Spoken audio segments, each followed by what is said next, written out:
ڈوگر صاحب، آپ نے آج قومی اسمبلی میں اپنی تقریر میں کہا کہ آج جو ہے 27ویں ترمیم کے بعد جمہوریت کا بستر گول ہو گیا ہے۔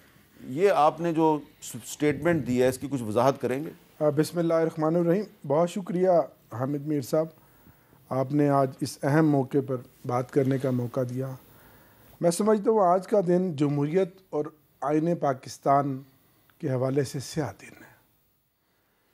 جو کچھ ہوا آج پارلیمنٹ نے جس عجلت کے اندر 59 ٹوٹل آئین کی شقیں 208، جس میں سے 59 شقوں پر آج ترمیم کی، اور میں نے پارلیمنٹ میں اپنی تقریر میں کھڑے ہو کر بھی چیلنج کیا تھا حکومتی اتحاد کے تمام ممبران قومی اسمبلی کو کہ ان میں سے ایک شق بھی مجھے دکھا دیں جس کا تعلق عوام الناس سے ہو، یا اس میں کسی میں عوام کو کوئی ریلیف ملے۔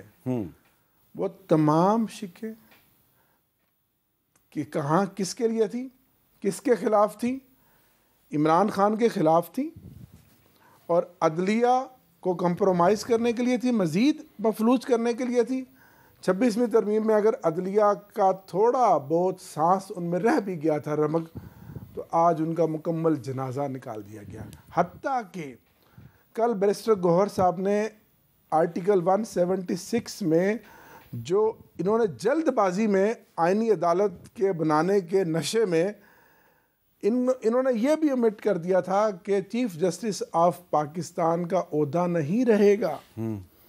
تارڑ صاحب بار بار کہتے رہے ہے، جب بعد میں ان کو پتہ چلا کہ یہ تو باقی بات ٹھیک ہے، پھر بعد میں آف دی ریکارڈ انہوں نے کہا یہ پرنٹ کی غلطی بھی تو ہو سکتی ہے۔ اب اس میں دوبارہ امینڈمنٹ کی ہے، اور میرے بھائی سنگھو صاحب بیٹھے ہیں، پرسوں وہ امینڈمنٹ سینٹ میں جائے گی۔ اچھا، یہ واپس جائے گی؟ جی واپس جائے گی سر، کیونکہ سپریم کورٹ کو تو انہوں نے ایک سیشن اچھا، صرف یہ ایک نہیں ہے، 4 چیزیں جو ہیں وہ نکالی گئی ہیں اس میں سے، اور 4 ڈالی گئی ہیں، تو اس کو سینٹ میں تو واپس جانے چاہیے۔ سینٹ میں جانا۔ آپ نے جو اعتراضات کیے ہیں، میں اگر آپ اجازت دیں تو میں ان سے پوچھ لوں، چلے پوچھ بعد میں پھر مزید بات کر لیتے ہیں۔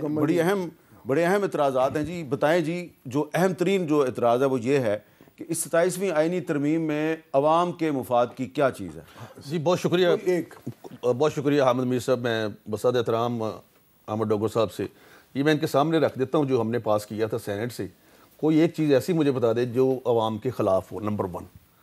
یہ مسودہ میرے پاس ہے، دونوں مسودے میرے پاس ہیں، کوئی ایک شک بتا دے کہ یہ عوام کے خلاف۔ آپ مجھے یہ بتائیں کہ جو آپ نے صدر کو تاحیات استثناء دینے کی شک شامل کی ہے، اس سے عوام کو کیا فائدہ؟ وہ آلریڈی ایگزسٹ کرتی ہے کہ جب تک وہ کانسٹیٹیوشنل عہدے پہ ہیں۔ وہ پہلے تو تھی کہ کانسٹیٹیوشن عہدے پہ، آپ نے کر دیا تاحیات۔ اب تاحیات یہ ہے کہ اگر 2 سال کے بعد کوئی اور وہ الیکشن لڑنا چاہتے ہیں تو اس کا مطلب یہ ہرگز نہیں کہ اگر وہ کرمنل کارروائی کر دیتے ہیں، یہ کوئی مسئلہ ایسا بنا دیتے ہیں۔ ہم ازمپشنز پہ زیادہ بات کر رہے ہیں کہ اگر ایسا ہو گیا تو اچھا، ایک اور ہے، آپ نے صدر مملکت کو اختیار دے دیا ہے کہ آپ ججز کی ٹرانسفر کر سکتے ہیں، اس سے عوام کو کیا فائدہ؟ نہیں، وہ بھی میں آپ کو پڑھ دیتا ہوں۔ اگر آپ کہتے ہیں 209 میں ہم نے لکھا ہے کہ یہ اختیار اب سپریم جوڈیشل کونسل کے پاس ہوگا ججز کی ٹرانسفر کا، اور ساتھ اس کے جوڈیشل کمیشن کے جو ممبران ہیں جس میں 5 ججز صدر کے ذریعے ہوگا نا؟ جی نیچرلی وہ تو ایک سیریمونیل پوسٹ ہے نا، سائن تو انہوں نے کرنے ہیں نا، وہ تو کوئی ایسی بات نہیں، چونکہ ابھی جوڈیشل کمیشن کی حیثیت بدلی ہے، ابھی اس میں سے چونکہ ممبر زیادہ کیے گئے ہیں، تو اس حوالے سے جو پہلی اپوائنٹمنٹ ہوگی وہ پرائم منسٹر کے ایڈوائس پہ صدر محترم۔ چلے، وہ جو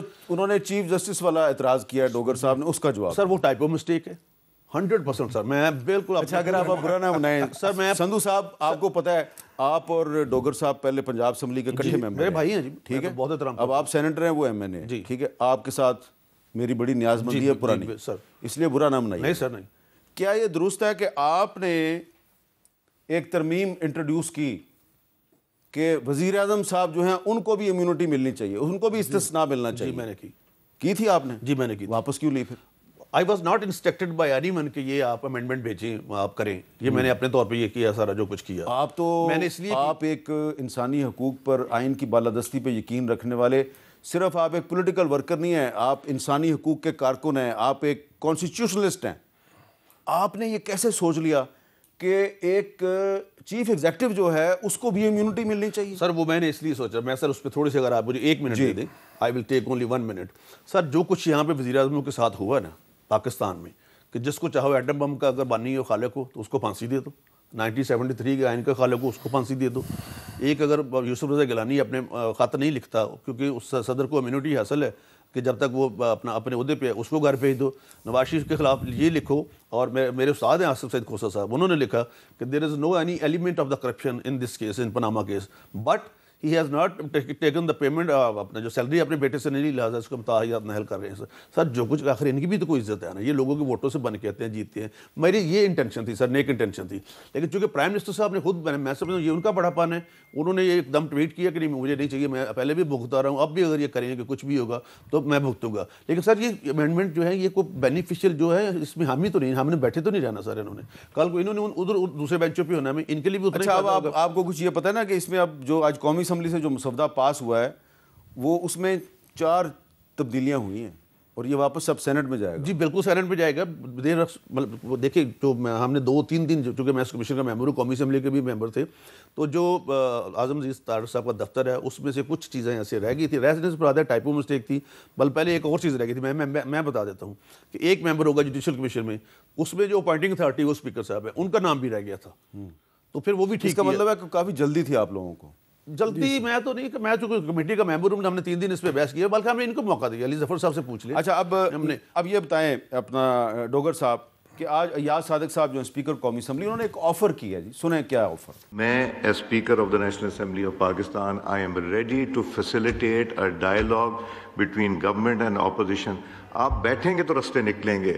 آپ لوگ اگر بہانہ ڈھونڈنا چاہتے ہیں نیگوسیشن نہ کرنے کے تو یہ بدقسمتی ہے ہماری. یہ آفر کو ایکسیپٹ کریں جو میں دے رہا ہوں. بیٹھیں, نتائج کہاں نکلیں گے؟ بیٹھ کے نکلیں گے. نتائج لڑنے سے کوئی فائدہ نہیں ہوگا. آپ کہہ رہے ہیں ہندوستان سے نہ لڑیں, آپ کہہ رہے ہیں افغانستان سے نہ لڑیں, ایران سے تعلقات اچھے سب سے اچھے رکھیں, وہاں بھی تو بیٹھنا پڑے گا, تو ہم یہاں کیوں نہیں بیٹھ سکتے؟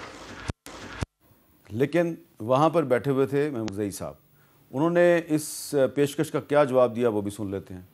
جناب اسپیکر معافی چاہتا ہوں, آپ سے اس لیے بات نہیں ہو سکتی کہ آپ ٹرو ریپرزنٹیٹیو نہیں ہیں. آپ سے اس بات پہ بات ہوگی کہ جو مینڈیٹ آپ اس کی واپسی کا ذکر کرو. جی ڈوگر صاحب, خیبر پختونخوا اسمبلی میں آج ایک بہت ہی بھرپور ایک بہت کامیاب امن جرگہ ہوا, جس میں ایک موقع پہ میں حیران بلکہ پریشان ہو گیا, میں بھی وہاں موجود تھا, کہ سٹیج پہ گورنر صاحب بھی بیٹھے ہیں, کنڈی صاحب, چیف منسٹر صاحب بھی بیٹھے ہیں, بابر سواتی صاحب جو ہیں اسپیکر وہ بھی بیٹھے ہوئے ہیں, ڈاکٹر عباد صاحب جو ہیں اپوزیشن لیڈر وہ بھی بیٹھے ہوئے ہیں, اور اسٹیٹ سیکرٹری پتہ ہے کون تھے؟